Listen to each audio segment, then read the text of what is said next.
we living in a hologram? Hello everybody. This is Mystic Brew, and that's it. Are we living in a hologram is the name of this video, and I'm gonna try and make some sense of it. Anyway, I have new recording software. This is OBS recording studio, so now I'm able to try and do a few things. So this is my first show with new software and trying to do things a little differently because I have capabilities that I didn't have prior to then. Probably should adjust my camera a little bit better. And so, are we living in a hologram? I mean, it's so cool that I can transition things like this. I mean, this is just fairly a lot of fun. And but I probably should end up. Okay, so are we living in a hologram? Yes. Okay, that'll be my simple answer. Yes. Now on with why I think it. I guess, I'll kind of like, make a case. And it certainly has gotten, with the scientific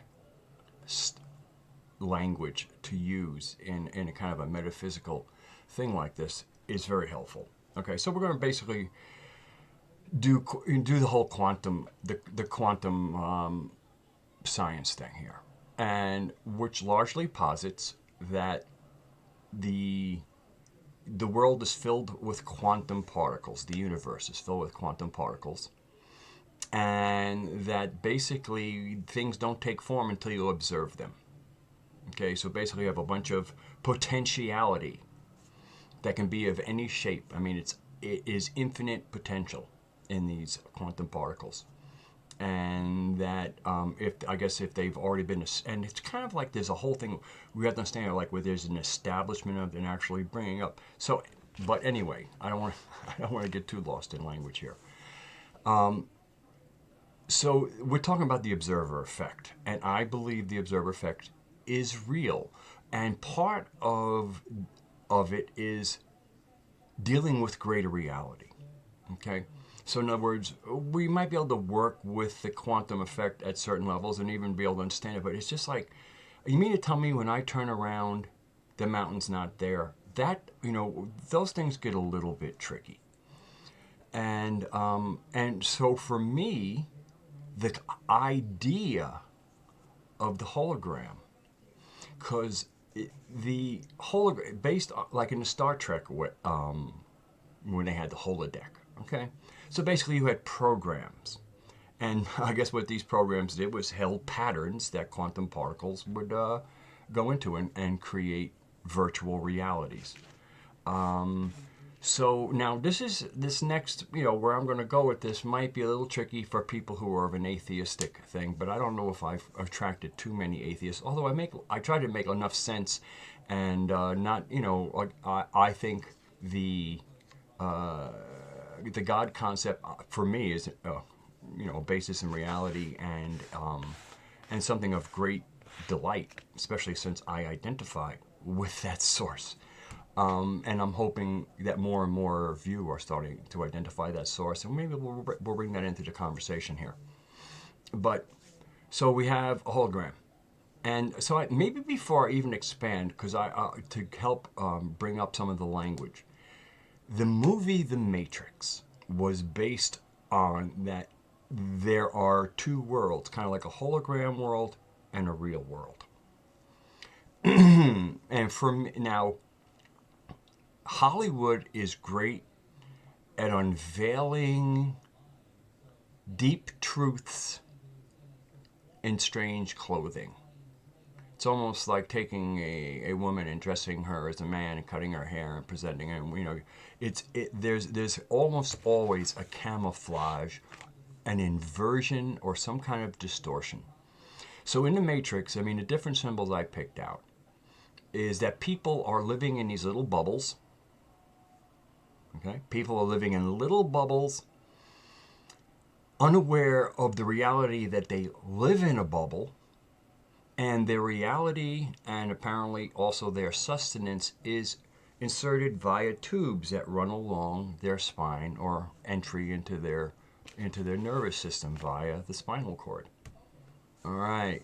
So now we're starting. So the interesting thing is when you start looking at the symbols and see what they're kind of telling you in the face. Remember, when global controller type people put things in your face, they're trying to put there's almost always a joke in it at some level. So in the Matrix, the thing is, okay, everybody lives in a bubble. Okay, so that's a metaphor. People live in bubbles. And the reality in their bubble comes via a tube. That's a metaphor largely for TV and all media. So what the Matrix is telling you at that point in the movie, and I'm hoping that I'm making references to a movie that people are at least familiar, because I think that this is in the first movie. So these references is that basically you all live in a bubble, and your reality comes out of a tube, and that's really what they're telling you there. All right, so now to me the other dirty thing they did, the really dirty thing, because I mean the very first movie, the very first video I ever put out 2 years ago, a little like almost 2 years and 6 weeks, something like that, was Gaia Sophia is our God. Paradigm disruption, Gaia Sophia is our God. So when one looks at the word matrix, I think instead of my face, we'll bring up the Merriam-Webster definition of matrix. Okay, something within or from which something else originates, okay, develops or takes form. An atmosphere of understanding and friendliness that is the matrix of peace. So again, the matrix was really what holds things together. The matrix is the stuff. See, something within or from with something else originates. And this is going to get interesting and working with. Then they have all these mold, blah, blah, blah, blah. Okay, so we're working with this primary thing of a matrix. Now, one of the interesting things that isn't in here, I'll probably put myself back on.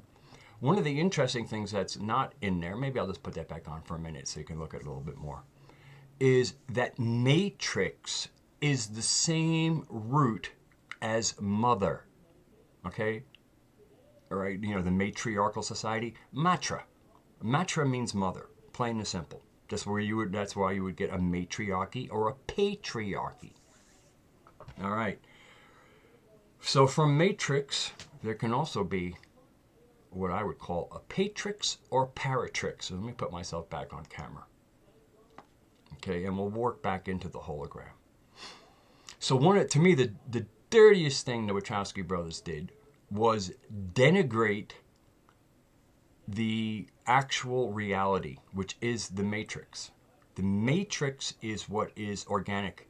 And I'll get back now. So now here we go. The matrix is the God, and especially a localized aspect of, a fractal of the one. And I have some things coming up. We're going to get into this fractalization of Godhead. But Earth is unique, and according to, especially the clearest way seems to be through what are known as the Gnostic mythos, and that there is an aspect of the pleroma living here. And I have pictures. We're going to go through all of this.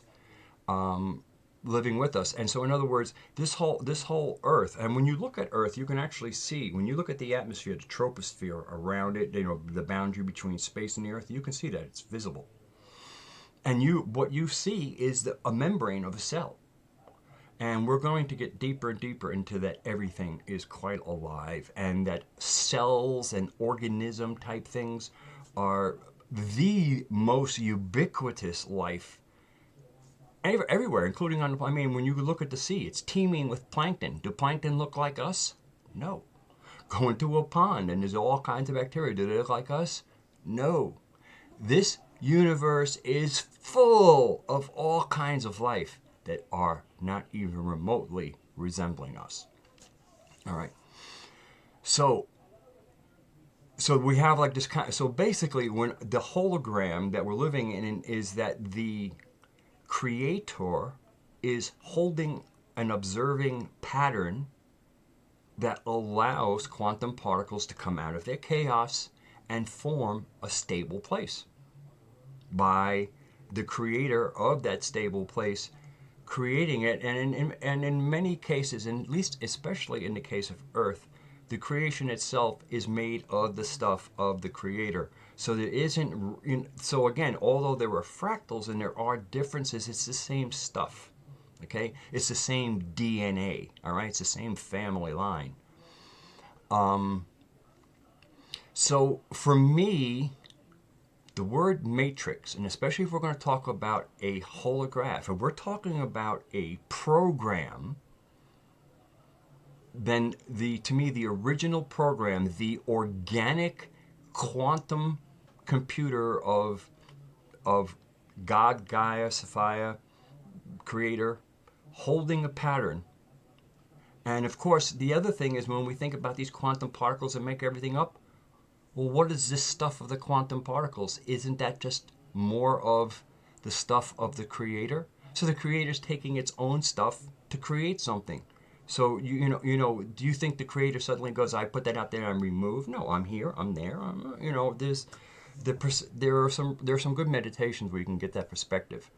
But when you realize that from whatever the prime Creator, okay, above, beyond, I'm going to give you some pictures to give you an idea of what we're working with and why fractalization of the all makes some sense. And real quick, the Native Americans had two, at least in the Lakota, from what I know from Lakota, you would hear two words: Great Spirit and Great Mystery. Great Spirit was the knowable God, or the fractalized, localized, involved with humanity kind of God. And then there was the Great Mystery, of which the Great Spirit came out of. And that mystery is unknowable. That's why it's called the Great Mystery. And if you ever during a meditation I've gotten, shall we say, to what we'll call the Great Mystery, and the Great Mystery would say, "What are you doing here?" I'm there in the proper form for you. What are you doing here? Go home. This is all, it's just like, so you get to see how often human curiosity, especially in a mystic sense, you can go places, it's just like, oh, there's so much beauty and so much love in what's going on in our reality. So matrix, to me, matrix is the real hologram that was created for us, is what we would call creation, held by a divine observer holding a quantum field out of chaos that's stable. All right, that's how I kind of see the hologram. You have to realize, the hologram is a reality. It's the reality that we live in. But understanding its aliveness is very important. And there's a real big difference, okay? That's why I'm trying to nuance this, and I'm hoping I'm doing a decent job here. All right. So for me, I'm going to use some words, and then I'm going to get on to the rest of this presentation. To me, matrix is actually the world we live in, which is a hologram. All right? But again, a hologram is, to me, the nature of reality. Okay? And if we're actually seeing this, and part of what we're implying is that when we look out into anything that's kind of got made up of all these quantum particles that coalesce into some kind of coherence, it's because there's something driving them into that coherence. And then once they come into coherence, they actually come into being. They form organisms. All right, so let me see, what would be the next thing? Okay, I'm going to start with, let me just finish. So matrix. So for me, matrix is actually the natural world. This is why I think the Wachowski brothers suck. All right? Because they're trying to take what's good and make it seem what's bad. Now, there is a synthetic world. Now, we could call it the Patrix, but I don't actually want to diss male energy. Because although because I guess probably because of it's an aggressive energy, so the male body with its penetrating nature and its generally bigger body mass, it's good for that. It's a match, okay, but it's male energy being used. All right. So the word I like, because it's very close to Patrix, but it nails what this secondary or that bubble is. And I like to call it, if I don't call it the patrix, I call it the paratrix, as in parasite. The paratrix is what the Wachowski brothers are calling the matrix. Okay? It's the false digital reality. The reality we live in is analog. Very different. And analog travels, the energy travel either in sine waves, which is, frequency, or scalar waves, which are just kind of straight. A scalar wave is a straight thing. It doesn't kind of come in a ropey fashion. When energy moves on one end of the scalar wave, it doesn't matter how far it is, it's connected like this. So when you push, the energy is instantly on the other side, as opposed to a waveform where somewhere along there it kind of goes, it's got a little bit of sponginess to it, it doesn't have that thing. And then there's digital. And digital comes in, they can kind of fake square waves, but it's based on ones and zeros. Okay? And funny, I have my little rune stone here. This is for protection, and if you might recognize this almost as the peace sign. That's because they got the peace sign wrong, and I believe the CIA probably did that as they infested the hippie movement, because this is a blessings from the above sign. It's kind of reception, but this stands for protection. But from what I also see in this is, in many ways, what I would consider the minimal proper perception of the universe, which is at least in threes. Okay? Because if you take out this middle point and you only have a Y, and it's either this or it's that. Now, there could be a third possibility, and sometimes that third possibility is the one you're going to make. This one was possible, this one's possible, and this one I make happen. Okay, of course it's not just three, but I like that. Not sure how I got off on that, but so the paratrix. So basically, what it is what all parasites need something else to grow on. Okay, they don't have any great originality. The parasites are clever and exploitive. That's their energy and their nature. And of course, they get a lot of their exploitation from getting to know their host and knowing how they behave. And it's almost like what Google does with information they pick up from you. They use it for marketing. Sure, they sell it to the CIA. They sell it to anybody. We got something to sell. You want to buy it? But basically, we know if we hear you talk about a funeral, we want to start putting tombstone ads on your pages and stuff. I mean, that's largely what it boils down to. Okay.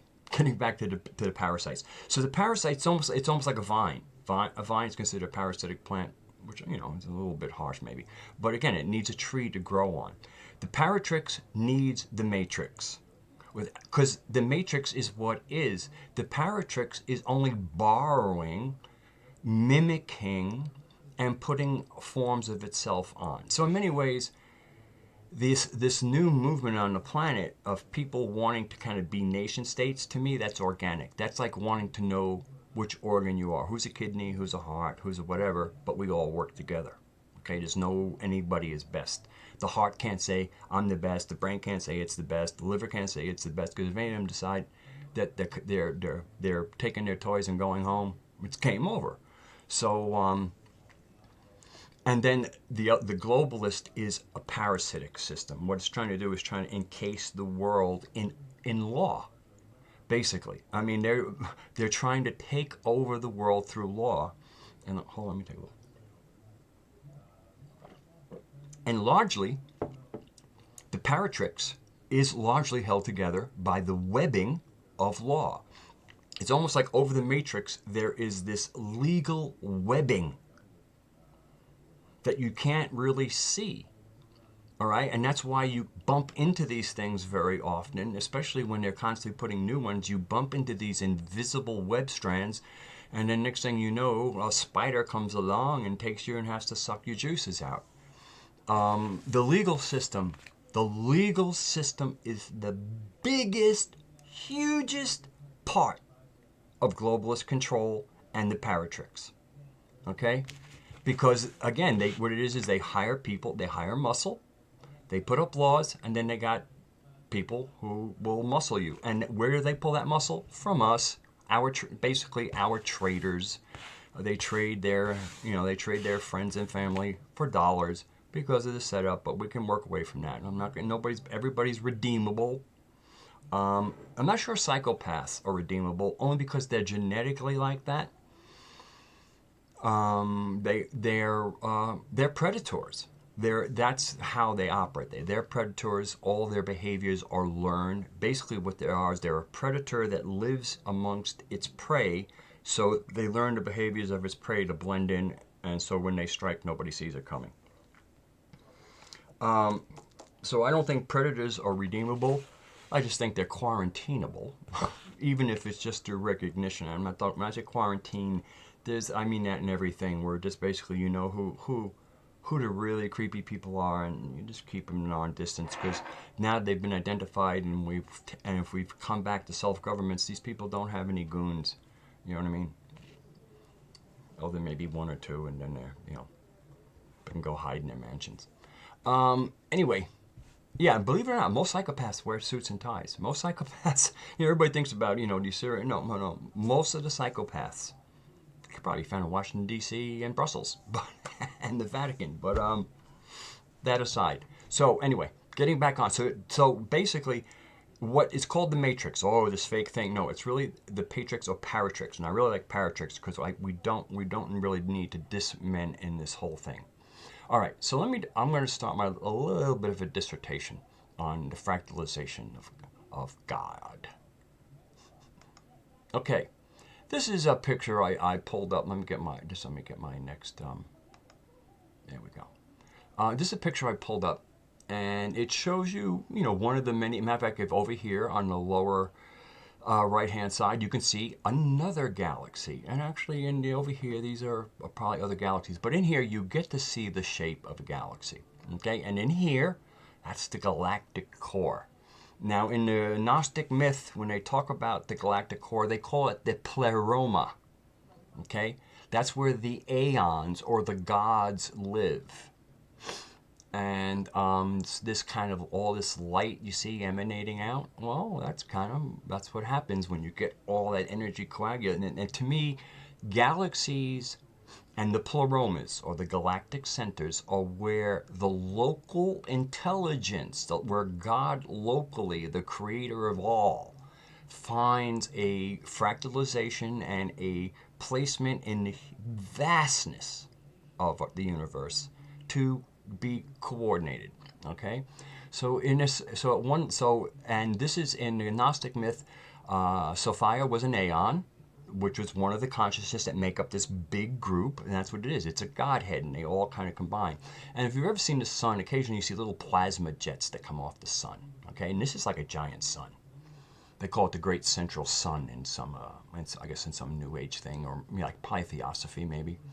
And so this great central sun is like our own sun. And if you've ever watched Suspicious Observers or any kind of thing with the sun, they have all kinds of plasma jets. And sometimes you get coronal mass ejections, which is like this burst of plasma that comes off of the sun. All right. Just remember that little burst thing, because I'm going to bring up some more pictures. Now, we're going to try and give some scope. This is just, and also notice how it's almost like a bowl-like effect.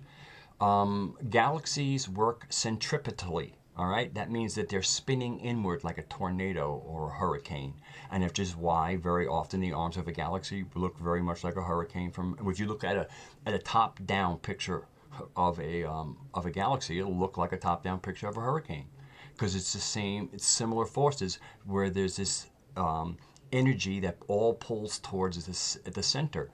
So in this case, where it's pulling in all this, dark matter and energy, you pull in all this energy, and then you kind of get like an ignition, or you pull in enough consciousness, and you get this. So the next picture is a little bit of a Hubble deep scope. Okay, so I'll just give you. Okay, here's one galaxy, and here's maybe another one. This is only a portion, I tell you, of what's going on out there. And as a matter of fact, my next picture will really give it to you. But okay, so you saw that last one. So this is a galaxy, and this is a galaxy, and this is a galaxy, and that's a galaxy, and these are all galaxies. Okay, each one has a galactic center. Now, when I look at this, okay, and now when I'm thinking that Godhead, or the local aspect of God's consciousness, resides, resides in the galactic center of each galaxy, or our galaxy, and then okay, now we take it into these galaxies.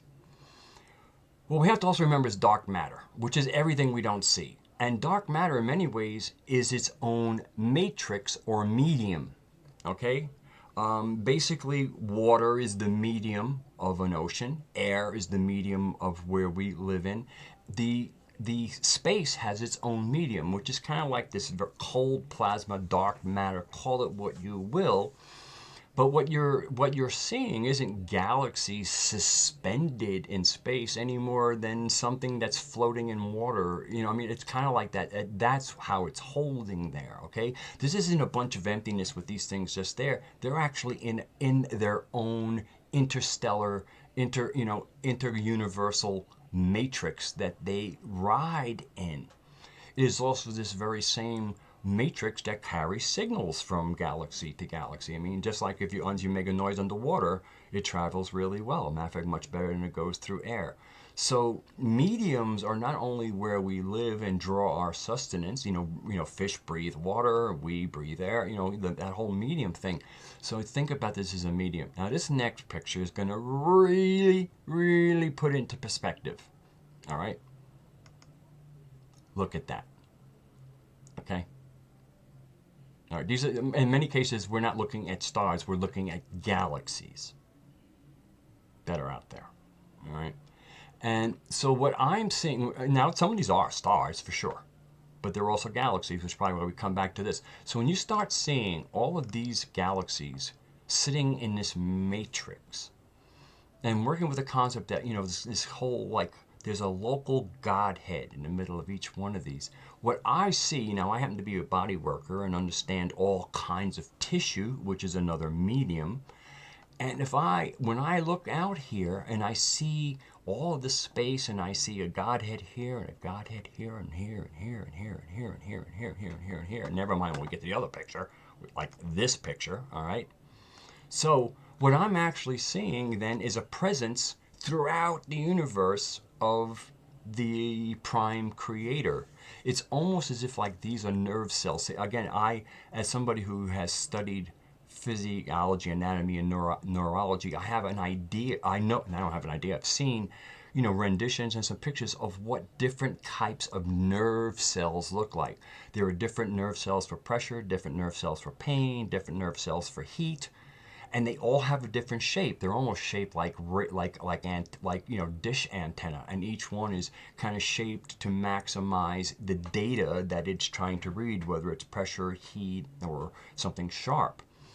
So when I look out and into this, and I think of all of these as actual nodal points of God consciousness, and I'm seeing basically a nervous system or perception system, part of where each one of these, and they have different colors and some of them have different shapes, and they're different like data inputs into the great central one, the great mystery.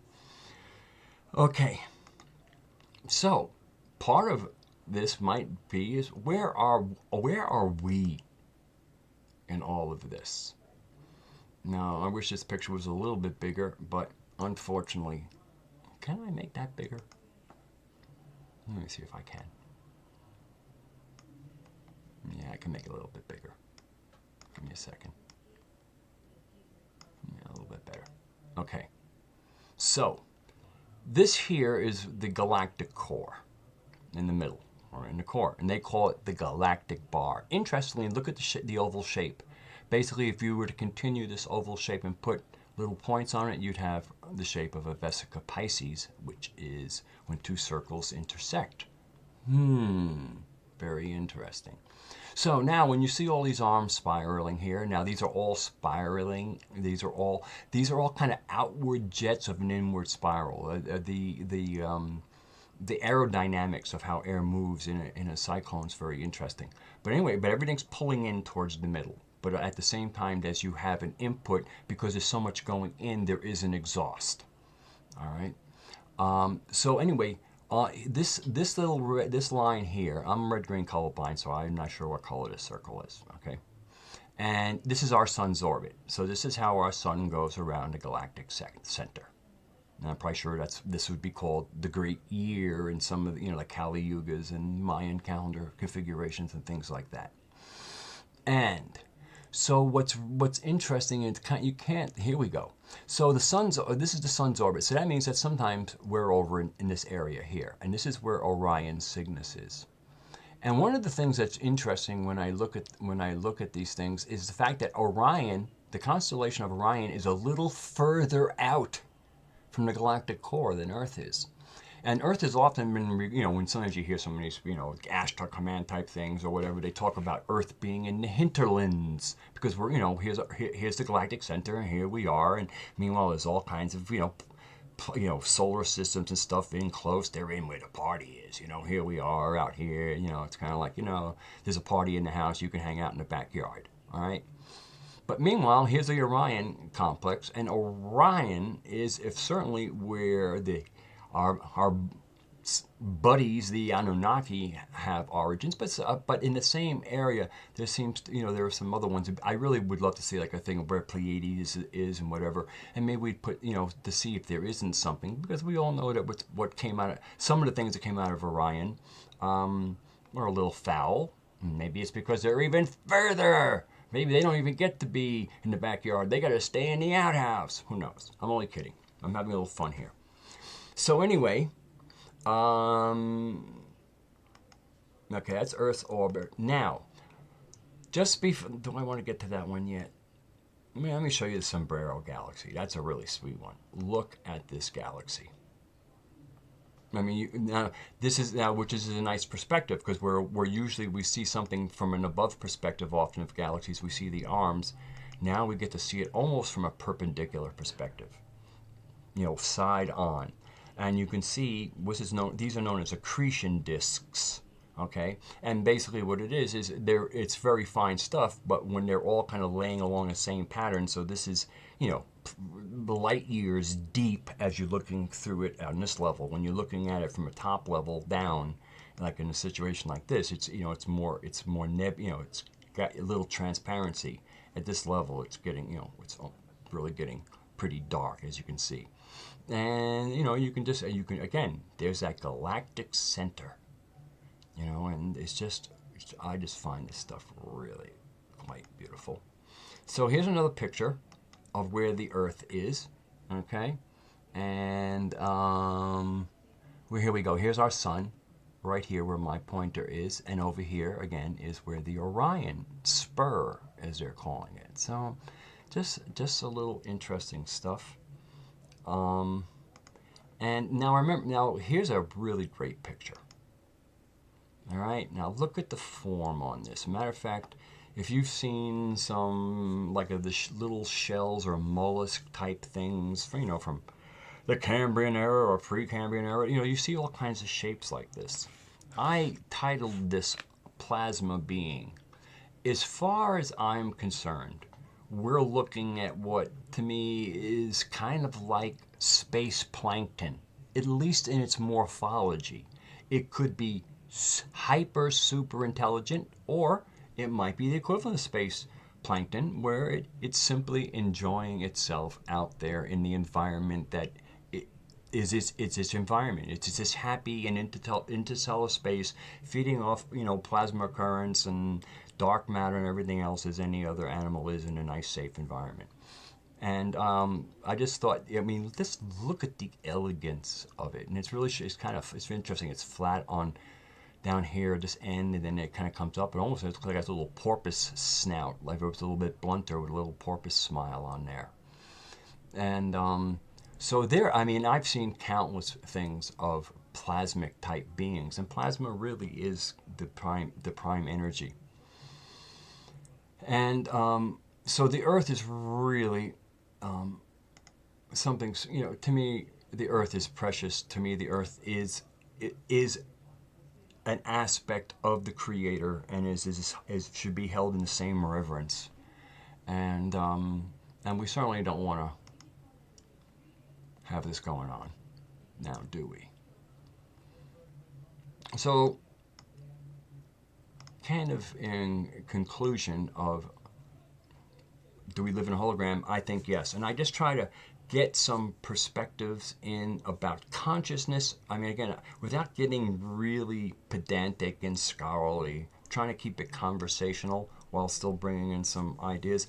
I don't know how well I navigated it. I hope I did a decent job. I hope I did a good job, actually. That's what I was working for. I wasn't trying to mail this in. I was trying to get a good presentation. It took me an hour to set up all the pictures that I could do that.